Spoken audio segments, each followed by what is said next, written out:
আসসালামু আলাইকুম। একটা ছোট্ট খবর। এই খবরটা আসলে গুরুত্বপূর্ণ কিছু ছিল না। যদি না সাম্প্রতিক সময়ে নানা রকম জল্পনা কল্পনা, গুজব বা পরিস্থিতির উদ্ভব না হতো। বিষয়টা হচ্ছে এই যে ঈদ উপলক্ষে প্রধান উপদেষ্টার সঙ্গে সস্ত্রীক সাক্ষাৎ করলেন সেনাপ্রধান। প্রধান উপদেষ্টার প্রেস উইং থেকে ২ টা ছবি দেখছি। একটা হলো একপাশে ওয়াকারুজ্জামান আর একপাশে তার স্ত্রী, মাঝখানে ডক্টর মোহাম্মদ ইউনূস।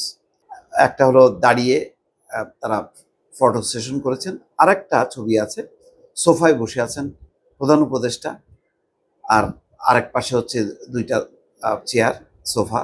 সেখানে কাছে আছেন ওয়াকারুজ্জামান, গভীর মনোযোগ দিয়ে শুনছেন, কথা শুনছেন, আর দূরে তার স্ত্রী সেটি অবলোকন করছেন।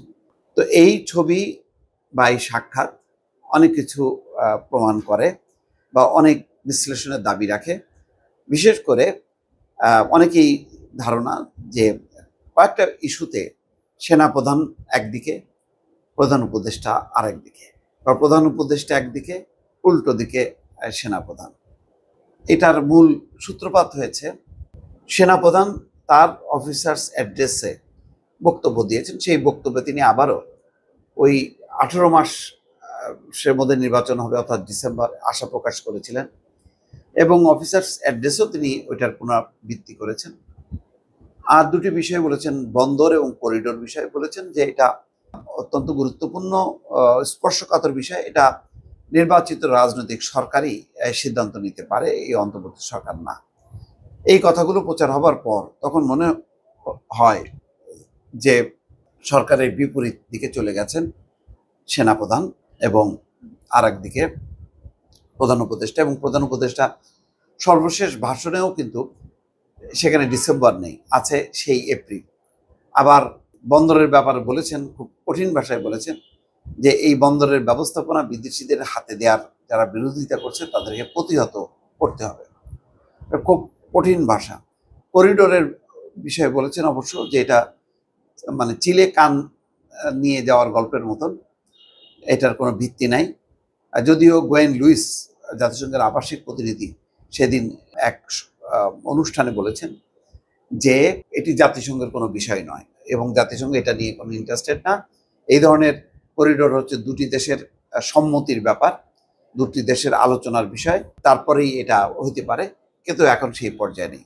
কিন্তু এই কথাটা কোথা থেকে আসলো, কেন আসলো, কেনই বা এটি উত্থাপিত হলো, সেটা একটা বিষয়। প্রধান উপদেষ্টাও বলেছেন যে এটার কোনো ভিত্তি নাই, শুধুমাত্র তিনি স্ট্রিক করেছেন বন্দরের ব্যাপারে। প্রধান উপদেষ্টার সংস্কার, বিচার এবং নির্বাচন, সেই এজেন্ডার বাইরে এটা একটা গুরুত্বপূর্ণ এজেন্ডা, এটার সমালোচনা করেছেন বিএনপিও। বিদ্যমান অবস্থায় যে প্রধান উপদেষ্টা এবং সেনাপ্রধানের এই পারস্পরিক যেই ভিন্নতা, মতভিন্নতা, এটার দুটি ব্যাপার হতে পারে যে এটা নিয়ে সিরিয়াস কোনো রাজনৈতিক সংকট তৈরি হতে পারে, অথবা হইতে পারে যার যার অবস্থান থেকে তারা এই মত পোষণ করছে। কিন্তু এটা হইতেই হবে, এটা না হইলে একেবারে উল্টে যাবে, বিষয়টা তা না। এটা গণতন্ত্রের সৌন্দর্য যে আপনি সব বিষয়ে একমত নাও হতে পারেন, কিন্তু যার যার সাংবিধানিক দায়িত্ব, রাষ্ট্রীয় দায়িত্ব আপনি পালন করে যাবেন। সেটা হচ্ছে কি বলে, কোনো রকম যে সংবিধানের শপথ নেওয়ার সময় বলা হয় না, রাগ বা অনুরাগের বশবর্তী না হইয়া আমি দায়িত্ব পালন করিব, সেরকমই ব্যাপার। তো এখন বিষয়টা কি, এখানে কোনো রাজনৈতিক সেই রকম মতভেদ আছে কিনা, সিরিয়াস কোনো যার সংকটে ফেলবে। তো এরকম আলাপ আলোচনা যখন নাকি দেশে বিদেশে নানা সোশ্যাল মিডিয়ায় প্রচার হচ্ছে, এবং আমিও যে কথাগুলি বললাম সেগুলি হলো যা আলাপ আলোচনাগুলি হচ্ছে বিভিন্ন স্তরে বা সোশ্যাল মিডিয়াতে, তার উপরে আমি নিজেও কখনো এই সমস্ত বক্তব্যকে ওন করি না, কারণ সুনির্দিষ্ট সূত্র বক্তব্য ছাড়া এই ধরনের কথা প্রচার করাটাও রাষ্ট্রের জন্য ক্ষতিকর। কিন্তু কথা তো এটা থেমে থাকছে না, চলছে। তো আজকের এই সৌজন্য সাক্ষাতের মধ্যে দিয়ে দুটি প্রমাণ হয়। একটা হইতে পারে যে এটা শুধুই মাত্র প্রোটোকল, আর একটা হইতে পারে ওই বক্তব্যটা যে আসলে এই মতভিন্নতা থাকতে পারে, কিন্তু তার মানে এই না যে সেনাপ্রধান তার দায়িত্ব পালন করবেন না, দায়িত্বের বাইরে কিছু করবেন, অথবা প্রধান উপদেষ্টা তার সীমাবদ্ধতা, তার জবাবদিহিতার জায়গাটা থাকবে না, তিনিও একটা নির্দিষ্ট মানে পথরেখায় চলবেন না। অর্থাৎ যার যার অবস্থানে সতর্ক থেকে যদি জনগণের জন্য, দেশের জন্য সবাই দায়িত্ব পালন করেন, তাহলে এটা সবার জন্যই মঙ্গল। হয়তো সেই বিবেচনায় আজকের এই ছবিটা অনেক কিছুই মানে আলোচনার দাবি রাখে বা অনেক প্রমাণ করে যে হয় জল্পনা কল্পনার অবসান ঘটলো, অথবা বিরোধটা থাকলো কিন্তু মতভিন্নতা সত্ত্বেও দুই পক্ষ কাছাকাছি আসতে পারে, একসঙ্গে বসতে পারে, অন্তত সেটা প্রমাণ হলো। যদিও একটা বিষয় কিন্তু আপনাদেরকে দৃষ্টি আকর্ষণ করি যে বহুদিন যাবৎ আমি দেখি না প্রধান উপদেষ্টা রাষ্ট্রপতির সঙ্গে কোনো সাক্ষাৎ করেন। কোনো বিদেশ সফরের আগে পরে যেই একটা রেওয়াজ, সেই রেওয়াজটা কিন্তু হচ্ছে না। কোনো ঈদের জামাতে রাষ্ট্রপতি বা প্রধান উপদেষ্টা কাছাকাছি আছেন তেমনও কিন্তু দেখা যায় না। এই গ্যাপটা কিন্তু আছে।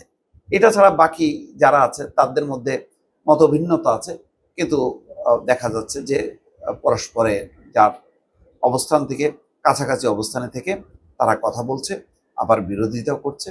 এটাও যদি চলতে থাকে এটাও খারাপ না, সব ধরনের মত থাকবে এবং এটাই হচ্ছে গণতন্ত্রের সৌন্দর্য। মোট কথা গণতন্ত্রকে বিকশিত করা এবং সেটাকে এগিয়ে নেওয়া, এটাই হচ্ছে সবচেয়ে আজকের যুগে বড় চ্যালেঞ্জ। দর্শক ভালো থাকবেন, আল্লাহ হাফেজ।